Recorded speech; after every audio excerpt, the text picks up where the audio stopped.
tidak ikut suasana di bulan suci Ramadan. Jadi kita perlu banyak bersyukur. Alhamdulillah masih dijalan Allah Subhanahu wa taala bertemu dengan bulan suci Ramadan. Nah, selawat beserta salam selalu tercurahkan dari baginda Rasulullah SAW yang telah membawa agama Islam ini dengan berdarah dan berkorban nyawa sehingga alhamdulillah kita bisa menghidup agama Islam sampai detik ini. Nah, jadi kemarin ini coba kita bahas tentang hal-hal yang membatalkan puasa tapi sebelum kita membahas tentang hal yang membatalkan puasa, akan lebih elok kalau kita bahas tentang syarat sah puasa dulu. Nah, berbiaran syarat sah puasa. Jadi, lamun batalan puasa ini kan puasa yang sah, yang baru bisa dikatakan batal. Tapi kalau puasa yang tidak sah, antara akhirnya itu puasa jadi tidak sah. Nah, bagaimana syarat sah puasa? Berapa jumlah syarat sah puasa? Biaran puasa satu paran sah. Nah, makin dalam kitab Takriratus Sadidah ini makin terbahas tentang pertama syarat sah puasa, yang kedua syarat wajib puasa, baru hal-hal yang membatalkan puasa, hal-hal yang membatalkan pahala puasa. Ini perlu kita bahas di bulan suci Ramadan ini. Nah, yang pertama kita bahas tentang syarat sah puasa. Qala al-musannif rahimahullah taala wa nafa'ana bi ulumihi fid dharain amin. Syurutus sihhatis shaum, syarat sah puasa. Nah, jadi syarat sah puasa tidak juga syarat sah puasa. Jadi lamun dinara 4 niki din sah puasa. Berbintan ngamuk din sah wah. Lamun dinara 4 niki. B yang pertama adalah al-Islam. Ya, ini beragama Islam. Jadi lamun Jadi lamun nenten man beragama Islam din sah puasa. Nah, misal arah semeton bisa beragama Hindu, agama Kristen. Milih minum puasa kan makin duit tren-tren takjil buat takjil segala macam, milih puasa untuk kesehatan segala macam. Nah, pertanyaannya pertanyaannya teman-teman kita yang dari agama Hindu, apakah sah puasanya lamun milih puasa? Tidak sah. Pada barang misal misal contoh Cristiano Ronaldo misal nyumbang jok masyarakat Indonesia, mohon pahala kira-kira? Enggak. Nah, mau surga kira-kira? Lalu sholat pegawaian. Cuma pertanyaannya sekarang dapat enggak dia pahala? Nah, padahal pegawaian sholat ini nyumbang masjid, nyumbang anak yatim, nyumbang segala macam, pekerjaan bagus. Cuman dia belum Islam, dapat enggak dia pahala? Duit dengan gerumun, mau pahala nih ke soalnya pegawaian bagus. Nah, logikanya seperti ini. Misal tiang milu lomba lari, play, mau punya sekit, berjulut yang sampai finish. Masalahan tiang deman berdaftar, kira-kira bau tiang deparan juara? Tidak. Kenapa? Karena belum berdaftar. Sama seperti orang teman-teman kita yang dari agama Kristen, Hindu, pengen dia ikut sholat, pengen dia ikut puasa, pengen dia bersedekah, tapi dia tidak mau meninggalkan agamanya, tidak mau masuk Islam. Ya tidak bisa, karena syaratnya harus daftar dulu. Bagaimana cara mendaftarkan diri di agama Islam?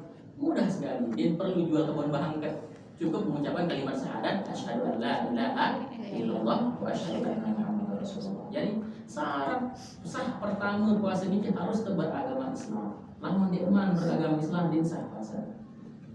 Syarat kedua adalah al-aqlu, yaitu dia di majelis Islam gitu. Jadi syaratnya dia tuh harus beragama Islam. Di sini fasyaratu ayyakuna musliman jami'an nahar, harus dia Islam sampai tutup jeluk. Jadi misal lamun nara dengan Islam entah zuhur murtad tidak sah puasanya. Jadi puasa leman terus entah zuhur tiba-tiba di zuhur murtad tiba-tiba. Oh, dia percaya Allah Taala jadi Tuhan. Nah, murtad. Maka tidak sah puasanya, batal. Jadi kadang pokoknya dan maaf berucap makin ya. Karena kebanyakan yang dengar ibu-ibu kadang mengucapkan la ilaha harus ketutuhan la ilaha illallah. Namun sekedar la ilaha artinya apa? Tiada Tuhan. Aneh. Dalam ilmu tata bahasa itu sudah termasuk murtad. Mengaku tidak ada Tuhan, la ilaha. Kalau dengan nanti la ilaha la ilaha tertutup sampai la ilaha illallah. Karena kalau dari segi makna la ilaha tiada Tuhan, berarti kita mengakui tiada Tuhan. Hati-hati dari segi bahasa. Walaupun tanpa kita sadar sadari. Caranya dia tahu, makin yang kasih tahu supaya tahu. Gitu. Memang tidak ada hukum bagi orang yang tidak tahu, tapi wajib hukumnya kita mencari tahu supaya tahu. Selanjutnya adalah al-aqlu, seperti yang tadi katakan, al-aqlu itu berakal. Jadi namun dengan jogang, ODGJ istilah makin, namun dengan jogang diwajib puasa. Dan sah ada. Karena sahnya itu harus berakal. Namun dia berakal berminta puasa tidak. Sembahyang dia wajib. Karena sholat juga syarat sah sholat itu adalah berakal. Nah, di sini dikatakan fa'isatu yakuna aqilan mumayyizan jami'an nahar. Dia harus berakal itu full satu hari. Misal, lamun dengan penyakit nanti bahasa ini mopok. Tapi ayam. Tiba-tiba misal puasa bareng tengah hari tiba-tiba mopok kejang ayam dengan mopok doang minum prampek di segala macam batal, tidak sah puasanya, batal. Kenapa? Karena akalnya sudah hilang. Tiba-tiba hilang akal segala macam, maka harus dia cukup satu hari baru bisa puasanya. Namun nanti asal-asal jelum, sadar juga dengan anu kan, tidak sah puasanya. Jadi harus dia itu berakal, sehat akalnya itu sehari pun. Namun setengah jelum aja, ini sah puasanya. Nah, itu jadi yang kedua dari syaratnya adalah berakal. Selain setelah Islam berakal. Terus yang ketiga adalah dia suci daripada haid dan nifas. Ini bagi ibu-ibu. Nah, ibu. Kalau dengan begitu aja balik berhenti niki namun tiang haid tiang subul kahasar padahal ketunahan kali seberat. Makan kahasar semenit doang sediman azan maghrib batal lamun subul batal. Tetap wajib harus dikodok besok. Kadang-kadang kan ibu-ibu lah, ketua menahan kali seberat, membangnya kita puasa nih, ini kodok lewat, salah, tetap harus dikodok. Kok tidak ada istilah tunah-tunah, kalau ngerti nama Taala, kan?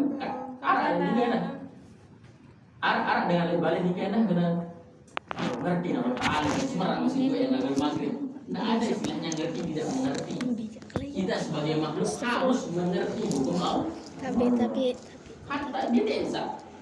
Karing semerah kasar bersubul haid itu semenit sebelum azan batal wajib dikodok.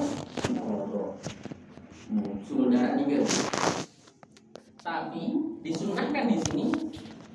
Walakin yusannu lahal imsak. Sunnah misal lamun ibu yang haid. Imsak artinya menahan diri dia sama yang lalu tentang gelora dalam dengan puasa. Mari di jurus Muhammad atau anu gelora salah. Jadi sunnah menahan diri sebisa mungkin menahan diri untuk ini buat lalu berkeluaran di bulan puasa, menghormati orang yang berpuasa. Jadi syarat sah ketiganya orang berpuasa adalah suci dari haid dan nifas.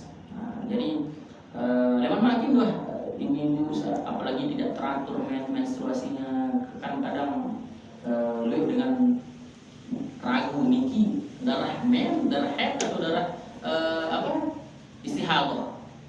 Jadi masalah haid mereka ini. Jadi harus yakin masalah tulang itu kebiasaan dengan haid. Misal biasa dengan haid 12 hari, 7 hari, tiba-tiba sampai belasan hari. Nah, itu perlu diperiksa. Siapa tahu itu adalah darah penyakit. Dan yang terakhir syarat sah puasa adalah al-ilmu bi qaulil waqtil qabilan lisawm, yaitu tahu apa yang dikerjakan. Jadi apa istilahnya? Tahu dalam bahasa dengan laut ya naon. Nah, tahu puasa Nabi gawe. Contoh misal puasa Ramadan, maka kita tahu bahwa besok pagi kita puasa Ramadan, maka niatnya harus puasa Ramadan. Dede minta puasa Nabi gawe itu. Baik, puasa diketahui puasa. Din sah puasa niku. Kenapa? Dia tidak tahu puasa apa yang dikerjakan. Puasa Senin Kamis Rabu tuh gawe. Salah. Harus tahu puasa Nabi yang gawe. Tidak asal puasa kan. Tahu puasa enggak bisa. Harus tahu puasa apa yang kita kerjakan. Maka puasa Ramadan di bulan apa? Tidak boleh. Jadi 4